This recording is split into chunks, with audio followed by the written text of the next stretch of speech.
ಬೈಲಹೊಂಗಲ ತಾಲೂಕಿನ ಚಿಕ್ಕಬಾಗೇವಾಡಿ ಗ್ರಾಮದಲ್ಲಿ 2 ದಿನಗಳ ಕಾಲ ನಡೆದ ಶ್ರೀ ಕರಿಯಮ್ಮ ದೇವಿ ಜಾತ್ರಾ ಮಹೋತ್ಸವವು ಭಕ್ತಿ ಭಾವ ಹಾಗೂ ಸಂಭ್ರಮದಿಂದ ಅದ್ದೂರಿಯಾಗಿ ಜರುಗಿತು.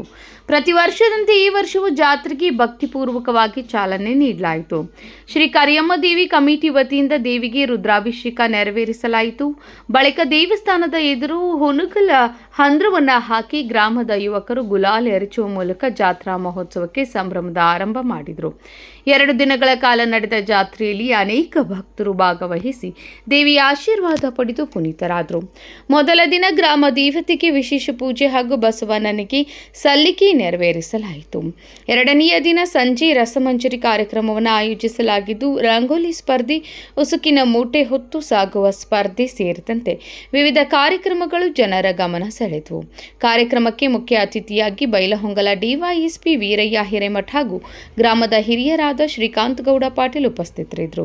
ಈ ಸಂದರ್ಭದಲ್ಲಿ ಮಾತನಾಡಿದ ಡಿವೈಎಸ್ಪಿ ವೀರಯ್ಯ ಹಿರೇಮಠ ಅವರು, ಇತ್ತೀಚಿನ ದಿನಗಳಲ್ಲಿ ಡಿಜೆ ಬಳಕೆ ಮೂಲಕ ಸಾರ್ವಜನಿಕರಿಗೆ ತೊಂದರೆ ಉಂಟಾಗುತ್ತಿರುವ ಹಿನ್ನೆಲೆ ಡಿಜೆ ಬಳಸದೆ ಶಾಂತಿಯುತವಾಗಿ ಜಾತ್ರೆ ನಡೆಸಿದ ಕಮಿಟಿಯವರನ್ನು ಅಭಿನಂದಿಸಿದರು. ಕಾನೂನು ಸುವ್ಯವಸ್ಥೆ ಕಾಪಾಡಲು ಎಲ್ಲರೂ ಸಹಕರಿಸಬೇಕು ಎಂದು ಕರೆ ನೀಡಿದರು.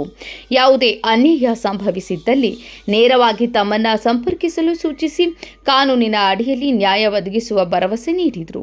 ಈ ಸಂದರ್ಭದಲ್ಲಿ ಮುಖಂಡರಾದಂತಹ ಚಂದ್ರಶೇಖರ್ ಕಲ್ಲೂರ್, ಶಿವಾನಂದ್ ಪೂಜೇರಿ, ಸೋಮು ಕುರುಬಾರ, ಅಂಬರೀಶ್ ಸೊಗಲನ್ನವರ್, ಶಂಕರಗೌಡ್ ಪಾಟೀಲ್, ಕರಿಯಪ್ಪ ಹಲಗಿ, ಗಂಗಪ್ಪ ಕುಂಬಳಿ ಸೇರಿದಂತೆ ಹಲವು ಗಣ್ಯರು ಹಾಗೂ ದೇವಸ್ಥಾನ ಕಮಿಟಿಯ ಸರ್ವ ಸದಸ್ಯರು ಉಪಸ್ಥಿತರಿದ್ದರು. ಕಾರ್ಯಕ್ರಮವನ್ನು ಯಶಸ್ವಿಗೊಳಿಸಿದರು.